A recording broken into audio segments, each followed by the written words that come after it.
Hey there, it's CJ Willie and I'm cracking a pack today. I'm back with pack number 8 in my 1988 Topps Mini Leaders box. I'm trying to see how many packs I have to crack to get all 77 cards to complete the set. So I've included the link to my preview video in the description below.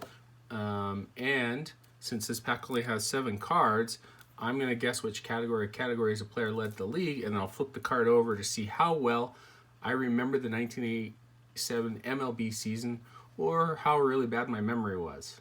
So anyway, let's get to cracking. I've also got my checklist that helps me keep track of things. Let's zoom in just a little bit, get that centered, and mark off number 8. Okay. All right, so far we've been pretty lucky. Only had 6 duplicates. We'll just scroll back out just a little bit. Yeah, there we go. Okay, enough wasting time with scrolling in or out. Let's get to cracking the pack. Okay.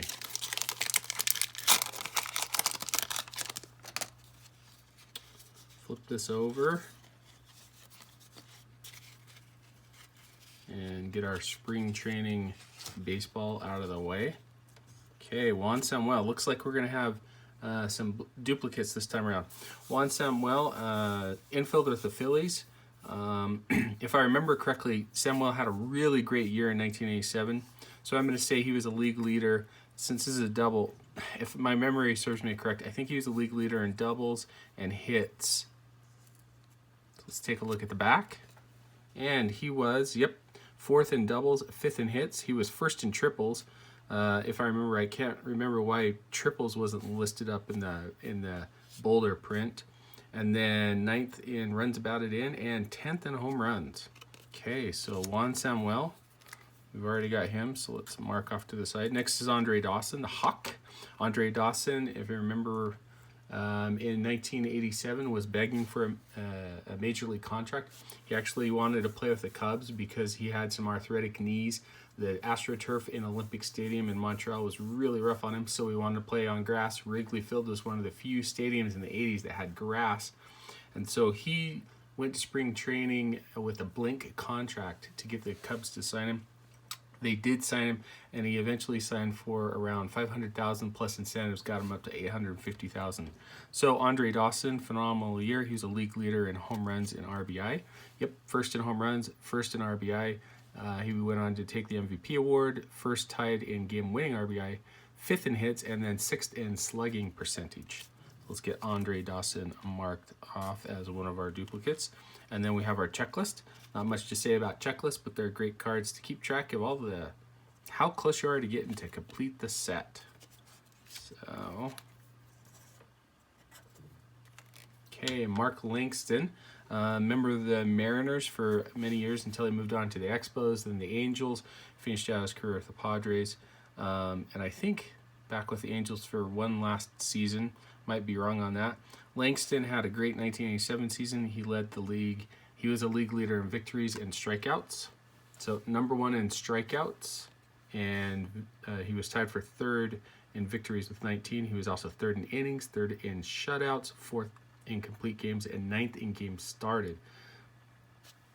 So great year for Mark Langston. Okay, we have Roger Clemens. So not the entire pack is a bunch of duplicates.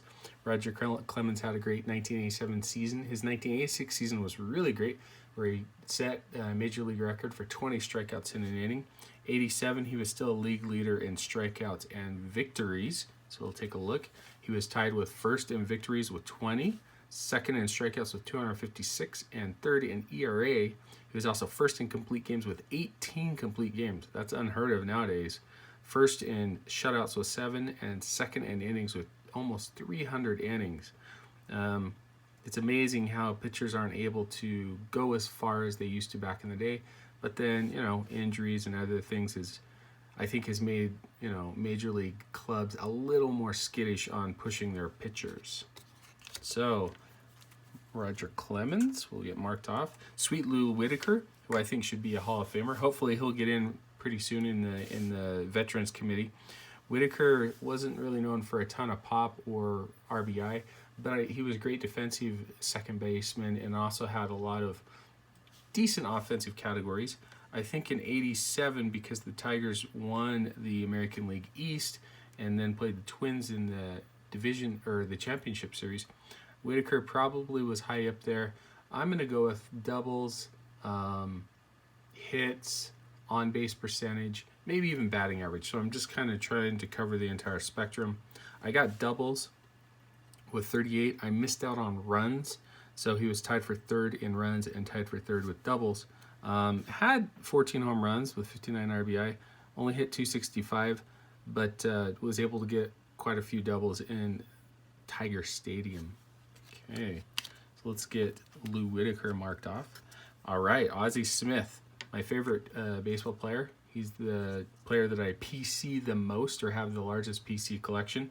Smith was instrumental in helping the Cardinals get to the World Series in 1987. Perennially was a defensive stalwart, but also had a great ability offensively as well. I believe in '87 he hit over 300. I don't think he had any home runs. He was in the league lead with steals, not as many as Vince Coleman.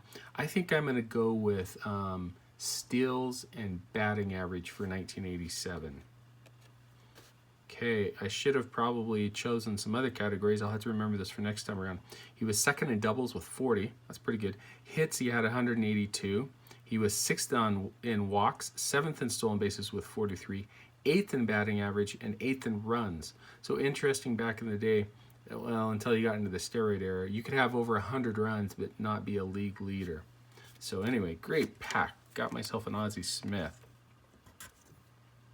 So, looking back through the pack, my favorite card or best card out of the pack, it's pretty easy to go for all of these other ones, but the one that evokes probably, I'll probably get another Ozzie Smith down the road, but the one that evokes a lot of memory is Roger Clemens. Clemens in the 80s was a very dominant pitcher. Like I said, in '86, he fanned 20 batters in an inning. He'd later tie that mark in his career, which is just phenomenal, and then Randy Johnson later would tie it. Clemens was a workhorse. His first two seasons in '84 and '85 didn't get off to the greatest start. Had a couple of injuries, but starting in '86 forward, Clemens was a workhorse. And the memory I have of him, especially with the Red Sox, was just a competitor. You didn't know which game he was going to go out and strike 20 batters. I mean, any given game he could get a ton of strikeouts. And later on had a lot of success with the Blue Jays and then the Yankees and then the Astros, and obviously would be a first ballot Hall of Famer if he didn't get mixed up in the whole steroids issue. Anyway, hope you enjoyed the video. If you did like it, please subscribe and share. Also share with me in the comments what your favorite card or what you thought was the best card in the pack. Until next time, when I'm back to crack my next pack of 1988 Topps Mini Leaders in the quest to complete the set.